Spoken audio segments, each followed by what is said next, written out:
Oh, I am so excited. Lewis is in. I'm so excited to be here with a couple of my good friends. The goal, y'all, is just first to have a frank conversation. The three of us about some different topics. Because here's the thing: as a queer community, we are not a monolith. And what that means is that we all have different viewpoints. We all have different. Can y'all hear me? Thumbs up if you can hear me. Okay, thanks, Ace. So yeah, we all have different viewpoints. We all have different experiences in life. So we have different opinions. So I thought, why not bring on a couple of people that I love and respect to have this conversation? So if you are here as an ally, I want to say thank you. Thank you for being here and coming from a place to trying to understand someone that's different than you. I want to say that this started because I had a call to action in San Diego a couple of weeks ago at a coaching conference with my friend Lewis, who's also on the call. And I basically explained to a group of people a little bit about what the homosexual experience is like. And y'all, because of that, I had so many people after come up to me and ask me questions like, hey, can I ask you what that meant? Or hey, what did you mean by that? Y'all, that showed me that we need to create a space where we can have these conversations. I very much respect the mentality when someone comes at me and doesn't know how to ask the question because they don't want to offend me. That is beautiful. And I respect and I appreciate that you see me in that way. But that cannot stop your allyship. You are not an ally by saying you are an ally. You're an ally by being here and by opening your ears and listening. So we are so grateful that you're here. That being said, if you are a member of the queer community or if you are questioning yourself, you are seen here, you are safe here, and you are celebrated here. And we're so happy that you're here. We understand that it takes a lot of courage to be here. If that's you. So it just gets me all warm and tingly and excited. So what I'm going to do is, and also I am the only moderator, so I'm going to be sort of in the chat and I'm going to sort of be letting people in. If anyone breaks these agreements, which I don't believe will happen, but if that happens, that is a line that I will not tolerate. A boundary is when we state what's okay and what's not okay. I'm being very clear with the people here, what's okay and what's not okay. So if a boundary is broken, I will remove that person from the group. Not starting on a negative foot, I'm starting on an affirming foot where we can make sure that we go out of our way to create a safe space for people that don't always feel safe. So that being said, I'm so happy y'all are here. I want to see if there's anyone else in the waiting room. And then I'm going to go ahead and stop sharing. Cool. So I want to introduce a couple of people. I'm joined with my friends Lewis and Charlie. I'm going to start with Lewis. Lewis and I are a part of High Impact Coaching. It's a coaching program where we both have, we're cultivating our own businesses together and separately. It's a beautiful community. I've met so many wonderful people there. Lewis, do you want to just sort of give a little bit, a 2 cents on kind of what you do and who you are? Absolutely. Thank you, one, for having You're muted, me, Eric. baby. Or you're not muted, but I can't I'm hear not you. muted. Can y'all hear me? Okay. Okay, good. I can't Hi. hear you. Can everyone else hear him? Am I literally Yes. the only one? Yes. Wait, y'all. Trippy. Volume Okay. is all the way down. Hey, I knew the whole time. I just wanted to make anyone that's a little more tech illiterate feel safe here. So you're welcome. The safe space. Yes. Thank you, everyone, for confirming you can hear me. Eric, welcome to the chat. Hi, my name is Lewis. I'm so happy to be here and be with you all. I am a queer person. I use he, him pronouns, and I am a relationship coach. Primarily, I'm a relationship coach for gay men. I help gay men find the most fulfilling relationship possible for them, and doing that by getting out of their minds, out of their traumas, healing. A little bit about me is that I became really obsessed with healing and therapy, and then kind of just became a real nerd for it. So I started with understanding religions, and then I started with understanding Eastern healing, and then I started understanding with communal healing, and I kind of just, I don't think I'll ever stop. So that's kind of my favorite thing to do. And it's really informed my work as a coach and also just my work as a person. So I'm super excited to be here. And thanks, Eric, for having me. Yeah, thanks for being here, buddy. And my friend Charlie. Charlie is just an unbelievable, creative, passionate writer and friend. Charlie and I met on Tinder. We went on a couple dates and then decided, let's be friends. And then it happened. And since then, our friendship has blossomed. I feel like we both push each other creatively. It's really good to surround yourself with other people that are pushing themselves in their own desires. Because when I talk to him, it makes me excited about what he's doing, and that makes me excited about what I'm doing. And it's just a beautiful friendship. So without further ado, Charlie, if you'd like to say a few words about yourself. Hello, everybody. My name is Charlie. I'm so excited and grateful to be here. Eric, thank you so much for inviting me. I live in Los Angeles and I am a TV writer. That is what I do for a career. And I am also a community organizer focused in housing justice. So when I'm not writing TV, I help people who are unhoused find permanent housing in Los Angeles, which is in the midst of going through a huge homelessness problem, which is due to a lack of housing and resources. And I would say that the creative side of what I do is because as a queer kid in the closet, I was forced to live inside of my imagination and forced to be inside of my head. So from a very early age, I had a very rich interior life to protect myself because I was really afraid of living my truth. But as a weird consequence of that, I got really good at writing and really good at storytelling. And after living in LA for over a decade and juggling 3 and 4 jobs and struggling to make ends meet, I have my dream job. I just sold a screenplay to MGM, and I'm on track to getting my first episode of TV filmed later this summer. So I am living proof that if you are queer, you can also be magic, and you can take the things that hurt you and turn them around to become your story. So you can make your reality whatever you would like it to be. I'm so glad to be here. Oh my God, I love you so much. That was beautiful. Thank you Love for you that. too. Just get excited every time I hear you talk. So the first question is, y'all, we split up. We got some great questions. We're just going to dig into it. Again, if you're just joining us, you are welcome to leave anything in the chat. Anything at all can be left in the chat. I didn't know that. Thank you for that information. If you want a clarifying question, hey, that's interesting. What about this? That's okay. This is a safe space because we know that you're leading from a place of love. So you can ask questions. So the first question that we received is, when did you know you were gay? I love this question because there's so much we can unpack here. So I'm going to ask all three of us that question. Charlie, let's start with you. When did you know you were gay? And let's start there. All right. I would say that when you're a gay person, there are 2 moments that you realize that you're gay. The moment that you come out to yourself and the moment that you kind of pick up on what society deems to be abnormal. I'll give you a response to both. I realized what being gay meant when I was with my mother, who, before I talk about my mom, we have a beautiful relationship that is built on understanding and respect. But one of the things that my mom would do when we were in New York City and taking the subway is that she would always point out people who were gay. It's like, oh, you see him? He's gay. Oh, he's gay, and I didn't really know what gay meant. It was more an aesthetic.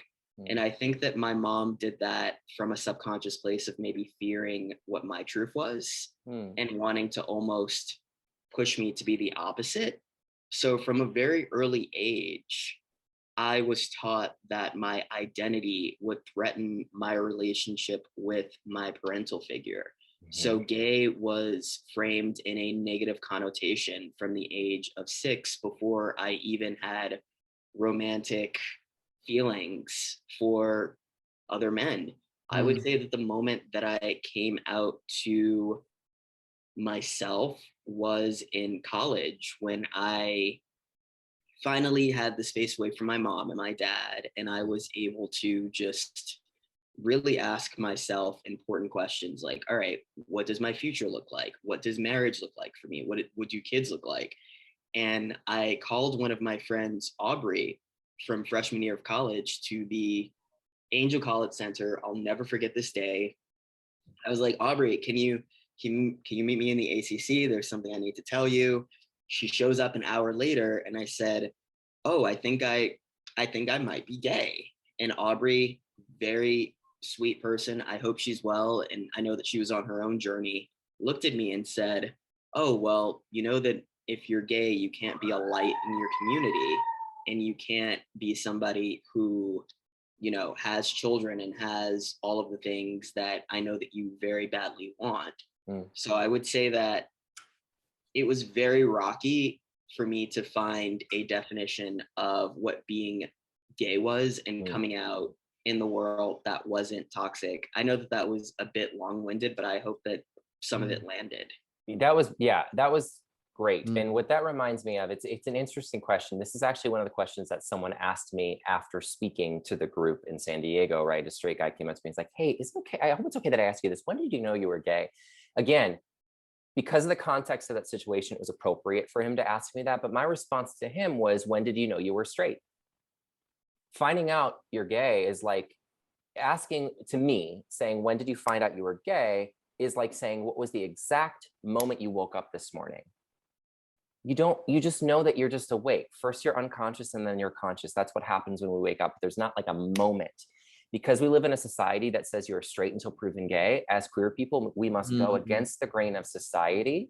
So it's not as cut and dry, right? This is the definition of privilege. When you're straight, right, society rewards your natural behavior as a straight person, right? If you're white, society rewards your natural behavior as a white person, right? So that's privilege. So it's a really interesting question. I know it always comes from a good place, but for me personally, there wasn't an exact moment, unless you count the moment that I watched Casper with my mom. I don't know if you remember this, Mom. We watched Casper and like the ghost turns into a boy and I'm like, oh my gosh, this is very exciting. But I don't know if I knew the words for it. Also, what's his name from, what's the Witches movie on Disney? When Mr. Binks turns into a little boy. Hocus Pocus. Yeah. Now I watched it, I was like, oh my God, it's a child. Okay, at the time I was like, he's really cute. George knows what I'm talking about. Okay, Lewis, what do you think? I mean, a true echo to Charlie's point about the two moments that you're gay, when to yourself, and then the acknowledgement and the awareness with your the external. For me, it's so interesting to think about it now, because if I remember how I felt growing up, I had no idea. I grew up in Pensacola, Florida, which is the northwest panhandle of Pensacola, Florida, where it just wasn't a thing. It just and it's not that they were like my dad used to think gay people were like not real because he just never knew any, so he didn't believe they existed, that they were figments of imagination. Where for me it's like I knew they were real, but they weren't in my as a growing person. If they're not in your direct vicinity, then it doesn't matter, or it's just not out of sight, out of mind. Right. So I didn't really know. I just knew that I was bullied, and that was it. And it wasn't until I had that moment, as Charlie was talking about, with the coming out to myself, that I then looked back.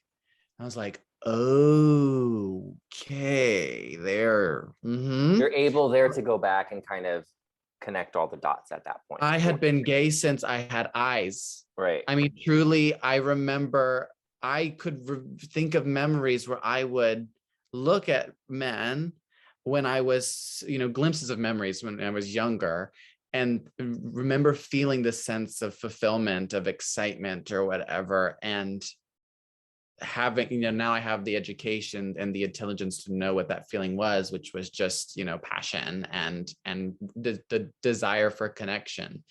So, if I were to ask myself then, or in chronological terms, I think I knew when I was gay when I was 13. But if I were to ask myself from an energetic, spiritual, otherworldly, like looking in version, I mean, like the moment I could form a thought with what I was seeing with my eyes was when I knew I was gay. The ability to like see something and go, this is what that is, and I'm feeling this sensation. What a good example, Lewis, of why representation matters, and Lewis, I think that you and I had similar experiences of just growing up, and it wasn't a part of our culture, for better or for worse, right? And part of that is we're not exposed to those, it's not normalized in the same way, right? There's violence in the silence. When it's not talked about, the last thing a child wants to do is feel different, right? So I appreciate that. I'm going to stick on you, Lewis, for this next one. So I don't think this person is here, and this is one reason why we're recording this, because I'm going to put this online, but the question is, I think my son might be gay. I want him to know I love him no matter what. Is it okay to ask him? For reference, he's 13. I love this mom. I love this too. And I have a lot of personal material for this from my own experience.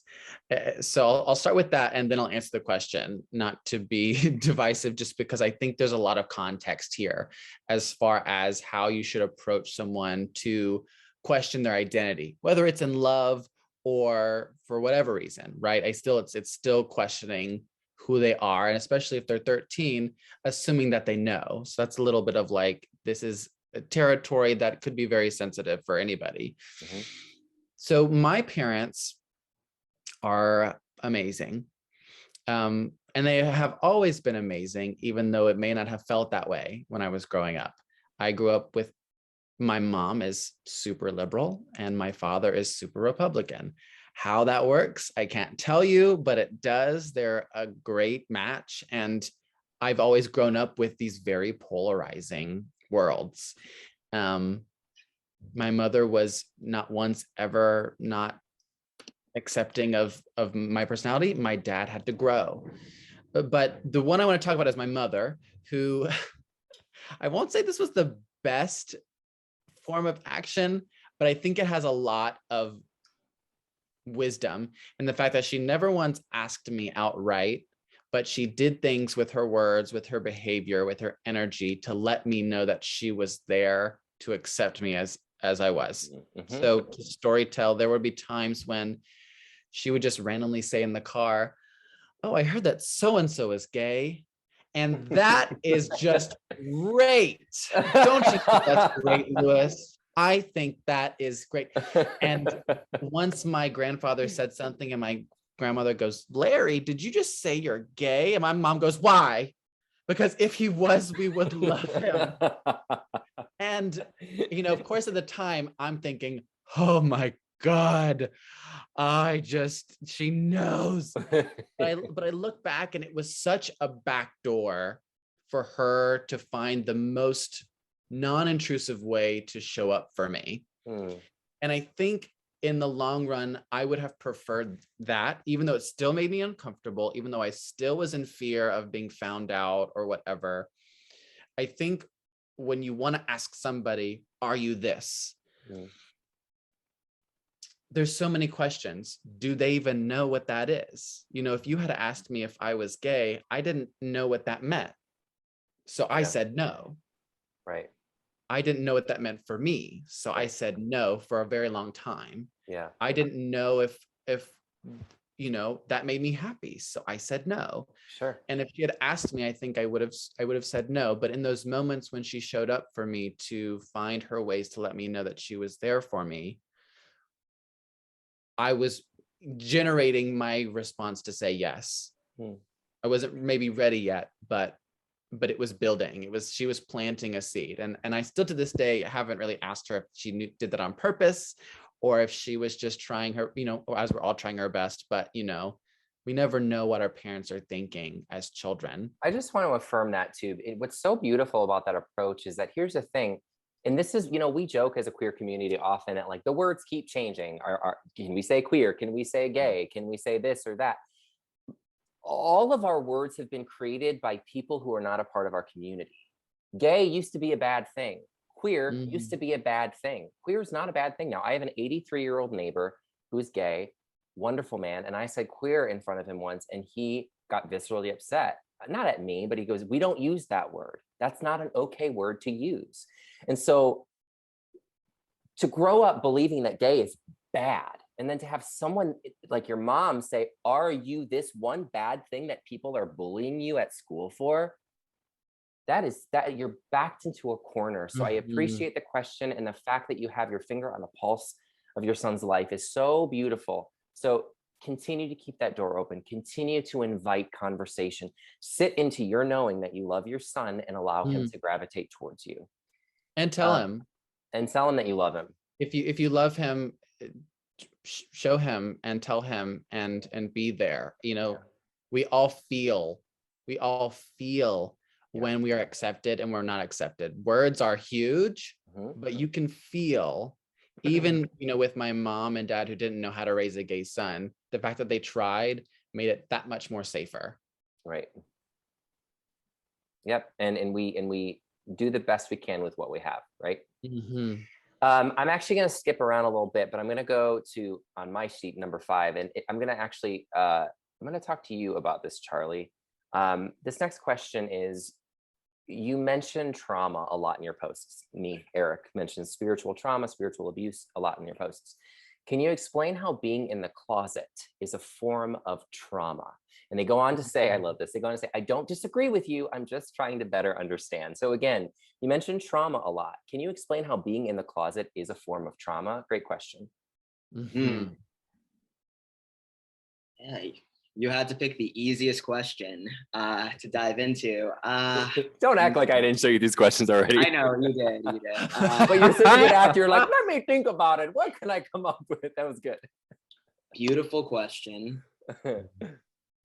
I think that, and it's so funny, being in the closet is a form of trauma because being in the closet makes you hyper vigilant to how everybody in your surroundings responds to you as a sentient being. So if you have had the experience of living inside the closet, you learn to live inside your head as a trauma response, and you are tailoring your behavior and your language and your actions to the audience that you're around as a coping mechanism, because you're not sure if someone is a safe person or not. And when you maneuver through the world this way, I believe that it's really hard to shut that off. I, not just in my spiritual journey, but just in my mental health journey, I've recognized that a lot of my anxiety as an adult, and I'm 32 years old, and both my parents accept me, even though they had to go on their own journeys, the trauma of thinking that the world would end if I just told somebody what I was feeling inside when I was a kid, that doesn't go away. Like, there's still things that I do in terms of, okay, maybe if I say something this way, it'll make the person more comfortable. Constantly worrying if you're gonna make somebody feel uncomfortable, feeling like if people are gonna abandon you. I think that being in the closet is a huge way for people to end up having pretty big codependent tendencies as an adult. And codependency is funny because it's not just relying on how people feel about you, it's also needing to push people away before they can hurt you to affirm that you're not worthy of love and belonging. So the way that gay people, queer people operate, because of the trauma of coming out and being in the closet, is a lifelong process. And I'll leave you with an image. Coming out of the closet, it's kind of like the rest of your life. You're this tangled up bundle of Christmas lights, and everybody loves Christmas lights. Everybody knows that when they're strung over the trees, it's going to be a beautiful thing to have inside your house. But just having to go through the work of untangling those Christmas lights to get to where you need to be, that is the trauma of coming out. It's beautiful, but it is so much work and so much labor, and it never stops. That's really well said. Thank you for that, Charlie. Y'all, we're moving along. This is awesome. I know I'm learning something. Can y'all just give me like either something in the chat or a thumbs up if you feel like you've been inspired so far, or if you've learned something about someone else that you didn't know before? Anyone? You got a couple people. Awesome. All right. I love this question. This came from a teacher. An ally question, because how can teachers, school, and staff best support students who are questioning their sexuality? Something that you wish they said or did but didn't. Any particular advice for school counselors supporting students? It's a great question. I would say make yourself, it's very similar to what Lewis said. Invite them in. Let them know that they're welcome here. Put a rainbow flag sticker on your door. Let them know that all are welcome. Invite queer stories into your curriculum. Move out of Florida. Any other suggestions? Lewis, what do you think? Echoing what you said, I mean, and this is where like sometimes, you know, I mean, we talk about how words matter, but immediately when I read this question, I was like, signs that just evoke the impression of inclusion.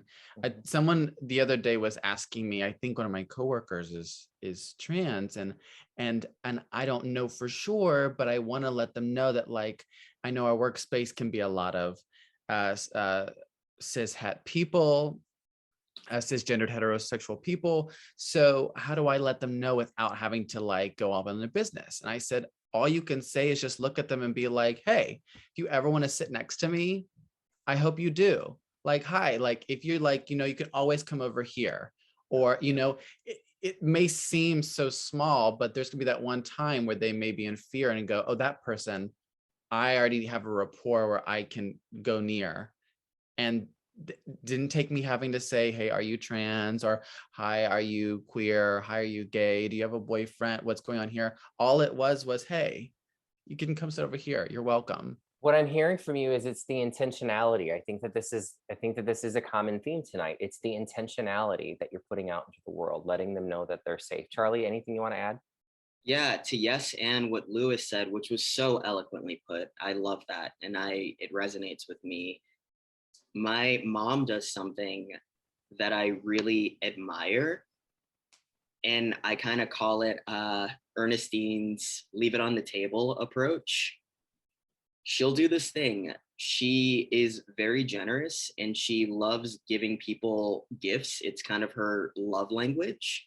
Mm-hmm. So when I was a kid, she would have this way about her of like, hey, I got you something.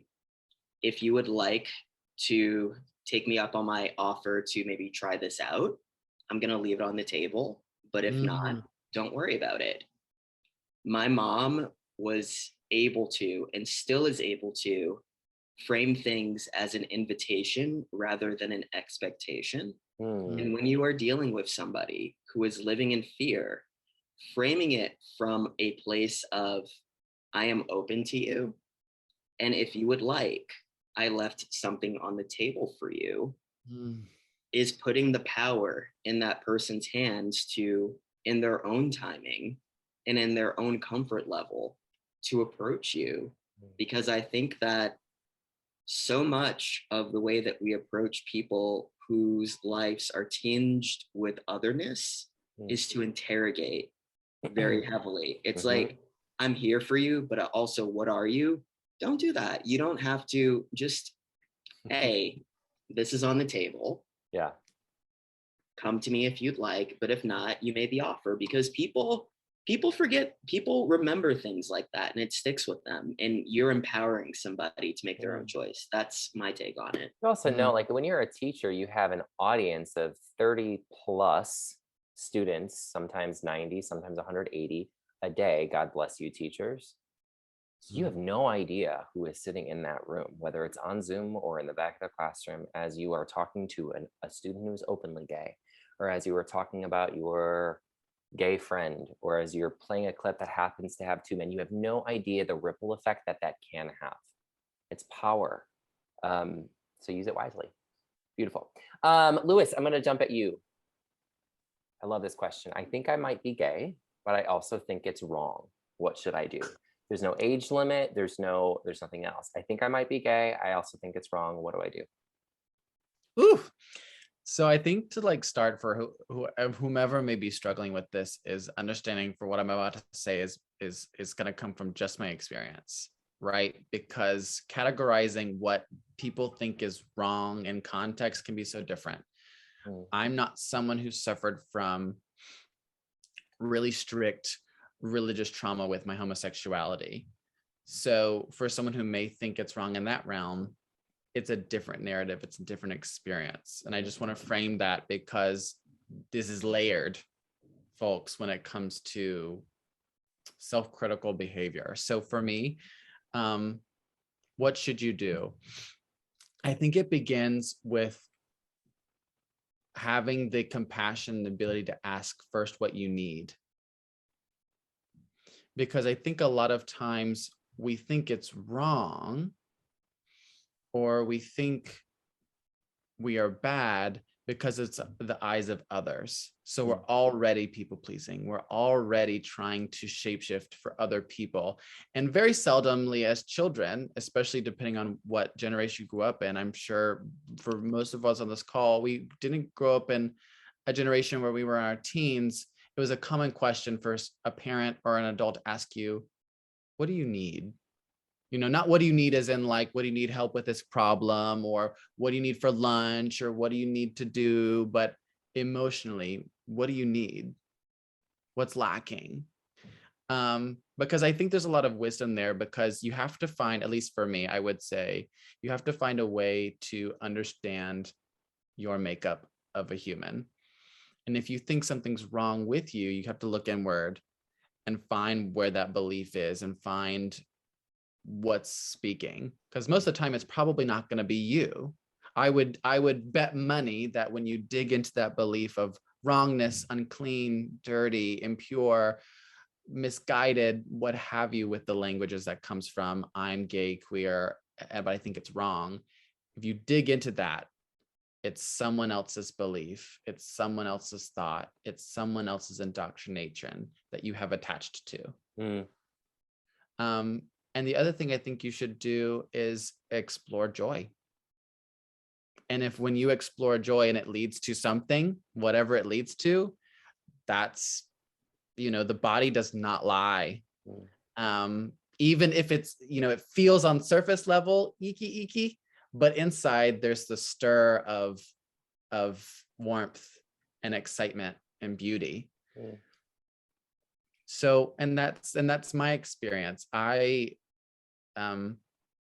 thought countless times that when I, you know, looked at porn, thought gay thoughts, whatever, that I would pray heavily that if when I woke up or opened my eyes, that I would still be alive. And I didn't grow up in a place where I was ever told that. That's what's kind of always mystical about my experiences. No one ever told me that. I had just absorbed it from billboards in Florida, and things on TV. And there came a point where I felt this urge to say, this is what I'm feeling, and why is it so exciting, and why does it feel so good? Then it can't possibly be wrong. There's something not right here. And when I connected that, I realized I didn't quite still yet accept the fact that I was gay. Like, I was a work in progress when I was 13 or 14, but I knew there was something afoot. That I needed to like put on my magnifying glass and search for clues to figure out what's the miscommunication here. And so the best thing I would say is also give yourself grace, because you're going to figure it out. But you have to be willing to, you know, be kind to yourself as you figure it out. I love that. Yeah, live the question and you will live your life into the answer. The other thing I would say is be open to resources. I would suggest reading Torn by Justin Lee. I would suggest reading Unclobber by, not Alan Downs. Alan Downs wrote Velvet Rage. Read Velvet Rage by Alan Downs, and Also read Unclobber by Colby Martin is another really, really good one. Beyond Shame by Matthias Roberts. I'm recording this so y'all can listen to this recording again. That's a good, and I would love to add, it's a little not problematic now. It's a bit of a racially insensitive movement, but the It Gets Better movement, when it started out, had great intentions. And for me, watching videos of people expressing was huge for me. So definitely, like, if you're curious, be curious. You want to, you know, watch a movie, look up a video, read the books, you know, see what feels right. Because that was huge for me, were coming out videos. Huge, just because you know you're not alone. And you're giving yourself what you didn't have growing up, which is that sense of normalcy. Also DM me. It's kind of what I do. Okay, awesome. Thank you, Lewis. We're gonna go back to you, Charlie. It's actually interesting that we were just talking about Florida. So this question is about the Don't Say Gay bill. Also well-intentioned question. Can you explain why the Don't Say Gay bill in Florida is so bad? What am I missing? They say, Why should we talk about sex in schools? Well, one, that bill breaks my heart because I place myself in my childhood self shoes. I came of age in New York City, but if I were a kid in Florida, that bill and just knowing that who I wasn't worthy for conversation or space would have made me feel way more lonely than I already did. So I think that I really think of the kids in Florida who haven't been able to come out on their own terms yet. I think that that is fundamentally my gut reaction to it, just my heart going out to the kids. And also, I really think that that bill is projection at its finest. It's projection without engagement. Saying, no, you can't speak about being gay or who you are because it makes me uncomfortable, but it's about the children. I think that what we see in this country is a lot of adults and a lot of legislators saying, we can't talk about this because it makes people uncomfortable. It's like, no, we can't talk about it because it makes you uncomfortable. And because that's a conversation that you're not willing to have. So for one, I think that a decision that is being made for many is stemming from the discomfort of a few people in positions of powers, who really haven't had to sit with themselves and really unpack, why is somebody speaking about their truth so uncomfortable? And I think that the myth, people assuming that whenever gay people are brought up in conversation, that it's only about sex. I think that is it's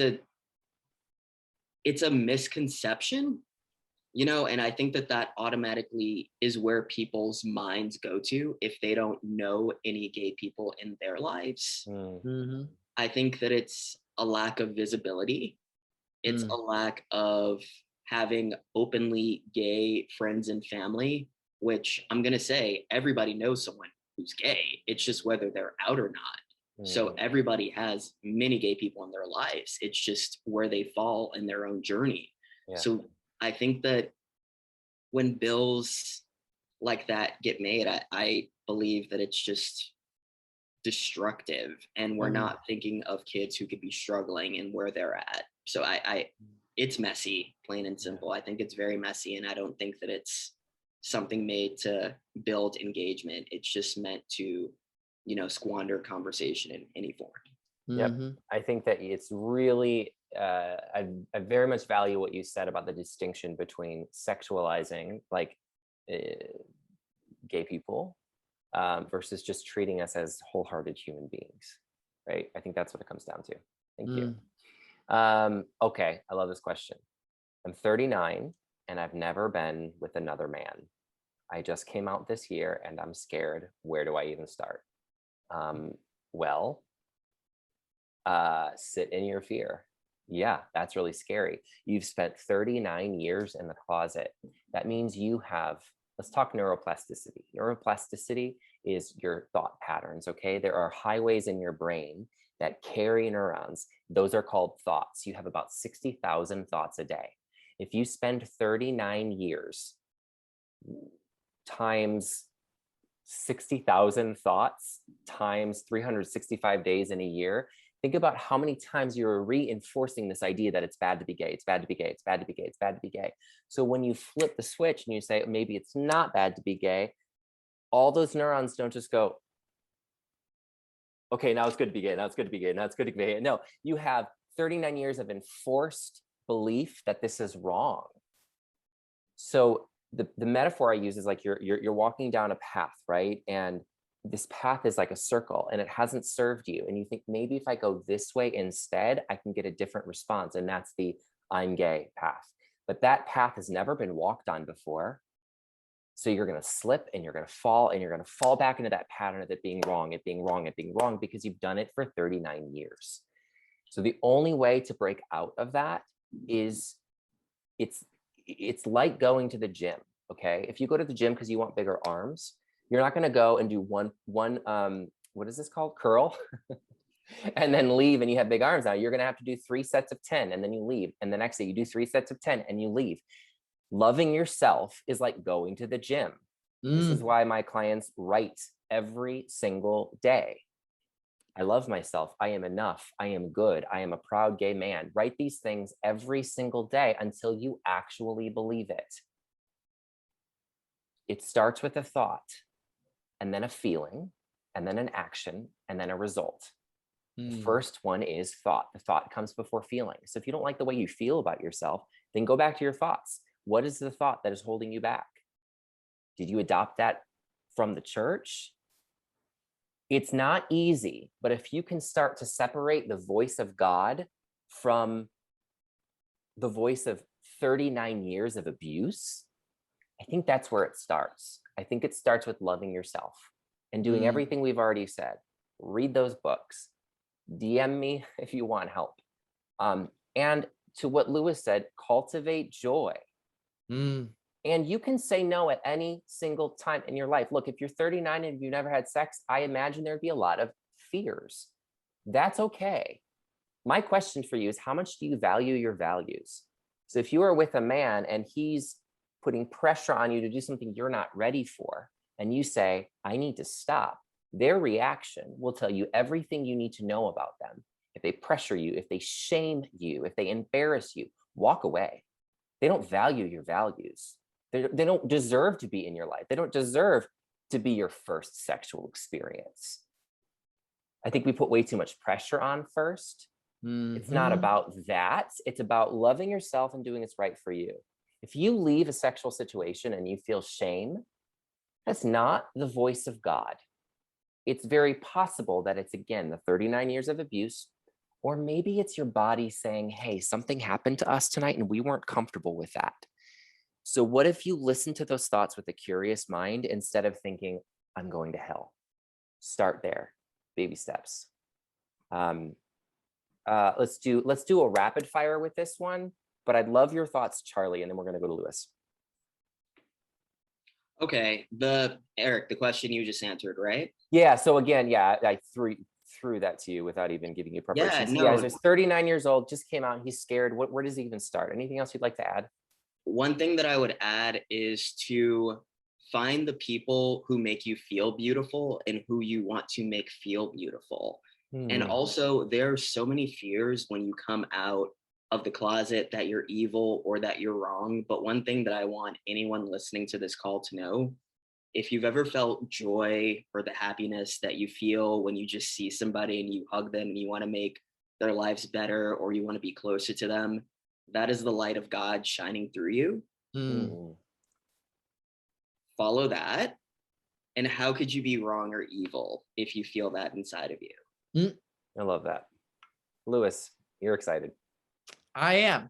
Well, I love when we start talking about joy. I like to call myself a joy enthusiast. I hope to trademark it and help make t-shirts and hats. But specifically with this, for me, it's talk about it. There's a whole list of things I could say, about the do's and don'ts and be careful and watch out and listen and feel and blah, blah, blah, blah.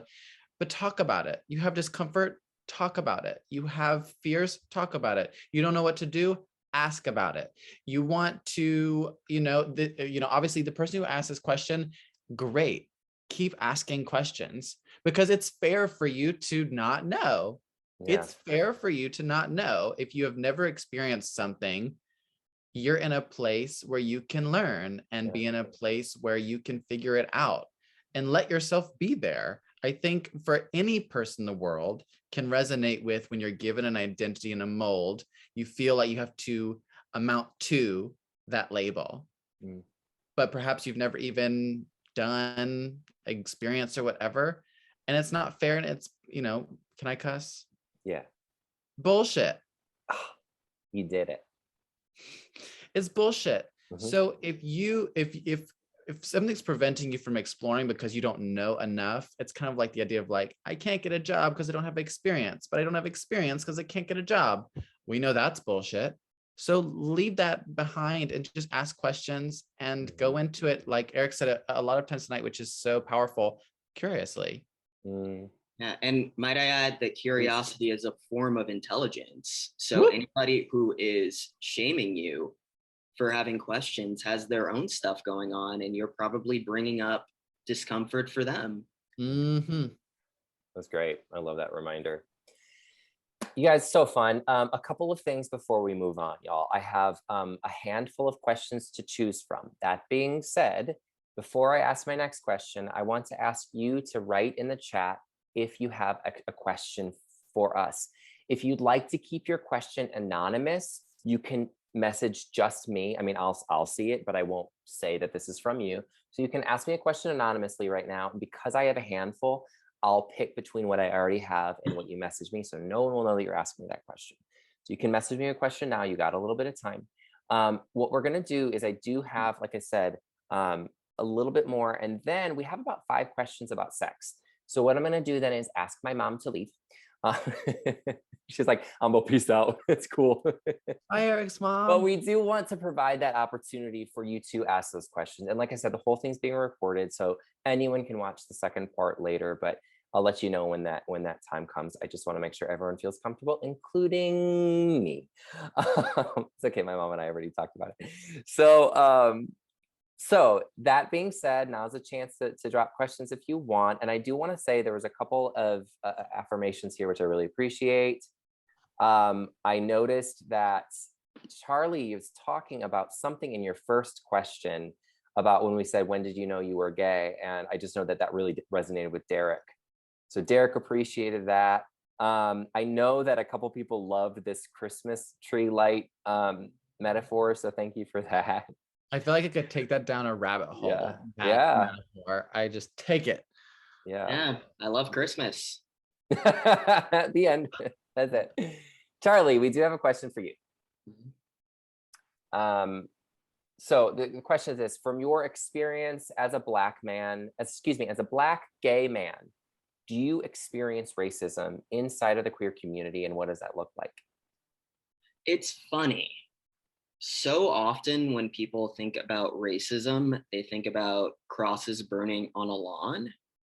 I think that I haven't experienced racism as it's depicted in popular media in the cultural zeitgeist. I have experienced microaggressions. But when you really zoom out, the micro becomes the macro. And so often with racism, there is the misconception that it is the shark, but in reality, racism is the water. So when you are engaging from a vulnerable standpoint of, and I think that this would be best explained if I gave anecdotes. I went on a date with a very nice, handsome gentleman, not Eric. I was gonna say. Awesome. I went on a date with a guy, and it was our 3rd or 4th date. And I spoke about how seeing video footage of people who were Black getting shot made me deeply uncomfortable and sad. And his response was, the Black community needs to get it together. You know, I don't understand why that would make you feel uncomfortable. That person just started to get loud and disruptive, and he made the police officer feel uncomfortable. So I looked at him and I said, so you're telling me that somebody who was unarmed made a man who went through the academy and was trained to handle and de-escalate situations in the middle of traffic, getting uncomfortable was reason for him to take someone's life and just silence? You know, so I think that one of the things that we don't talk about as a community enough is intersectionality. And I think that... Can you explain what that is? Yeah, intersectionality is all of your identities at once. Yes, I am queer, but I'm also a man. So that gives me certain privileges and benefits than if I were a woman. Yes, I'm a man, but I'm also a Black man and a queer man on top of that. So the way that I have to move through the world with my identity is very, very careful. And I'll give you a work example. In work, in writers' rooms, I am usually the only Black person there. And usually in those settings, I am having to speak about my experience, but again, trying not to make people feel uncomfortable when I speak about my experience. Can I pause you for, it does. Can I pause you for a second? Yes. I got a question for anyone in the room if they identify as white. Raise your hand if you've ever been the only white person in your work environment. I think it's important to point that out, that this is privilege, right? And it's okay, but it's important, I think, for us, when you are not a part of the marginalized group that's being talked about, like I am not, because I'm not Black, to recognize that and to recognize, oh, thank you for that reminder. I have no idea what it feels like to be the only white person in my work environment. So I just wanted to thank you for that reminder, and it makes total sense. Charlie. Yeah. And I'll wrap this up. Thank you so much for this question. I think that it is just, it's a lot of things wrapped up in once, because, I don't believe that people are fundamentally bad for not knowing certain things. And I think that that is where so much friction happens with non-Black people. You assume that if you get it wrong, that the Black community or the Black queer community is going to think, oh no, I'm done with you, you're wrong. But again, curiosity is a form of intelligence. I just think that we don't have a society that's built for discourse. I could talk about this forever, so I'm gonna stop. But there's definitely, and Pam, I saw your question and I will, yes, respond. It's a lot. My response to that, TV and television shows created by queer Black creators is really big. Pam, I don't know if you've ever seen Insecure.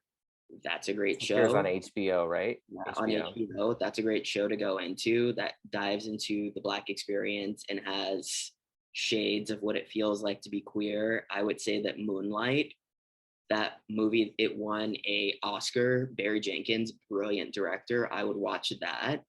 Also, if you're looking for a great binge, and I know the title scares a lot of people, Dear White People on Netflix. Yeah. Great show. It is not just throwing stones at white people like some people would think. It really is a very complex conversation from various viewpoints. It's excellent, but yeah. Charlie, I also want to say that, especially like a way to end the hour by asking you this question when we could have spent the entire hour on that question, right? So it's a little unfair of me to throw that to you at the end. So I think you handle it very well. And I want to affirm what you said. Absolutely. That this is the skin. This is just the surface of what we could have talked about there. But I love that you mentioned a little bit of a call to action. And Mom, thank you for your question. I think that's really important for us to familiarize ourselves with what it might be to be different. And I think that's a great way to do that, by developing relationships with fictional characters on TV. Because I think that those shows you recommended really normalize a life that might be different than your own. Yeah, Black art, like just consume Black art. And also, it is a great question. And also, y'all, whenever you have a question like that, Google it. Top Black TV shows. I mean, why not? Start by Googling something and seeing what catches your interest and go from there. Another book that I would recommend, not necessarily, this is for an ally of the LGBT community, not of the Black community. Kathy Boldock has a book called Canyon. Hold on, I'm looking it up. Bridgeless Canyon. Hold on. It's called Walking the Bridgeless Canyon. And Kathy, who's a white woman, talks about how her journey from not accepting the queer community to being a huge, huge advocate for the queer community. Walking the Bridgeless Canyon. You can also get it on Audible. Also, you can watch Pray Away on Netflix.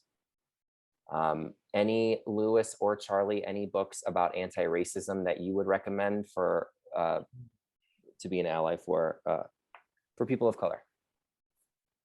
You know, it's so funny. I think about this a lot in terms of, okay, what is the text or what is the movie or the book that could really get people to know about the Black experience? Mhm. But I think that also movies that are Black people experiencing joy Mm, could be even better because so much of our experience is framed through the context of how hard our lives are Mm, walking into a country that wasn't built for us. yeah. If you really want to get closer to understanding the Black experience, movies that make us laugh and smile and that elevate us, just consuming that, because showing the totality of our personhood is just as important as having the tools of, okay, say this and don't say that. Because I think that with anti-racist books, they're great, but they also run the risk of being a little bit too prescriptive Mm, because everyone's different. And if you have a question and you're afraid to ask it, be vulnerable. Say, hey, I have a question. I'm a little afraid of asking this and I'm not sure how to phrase it. Done. I have space for you. I am open to hearing what you have to say because you are taking my feelings into account.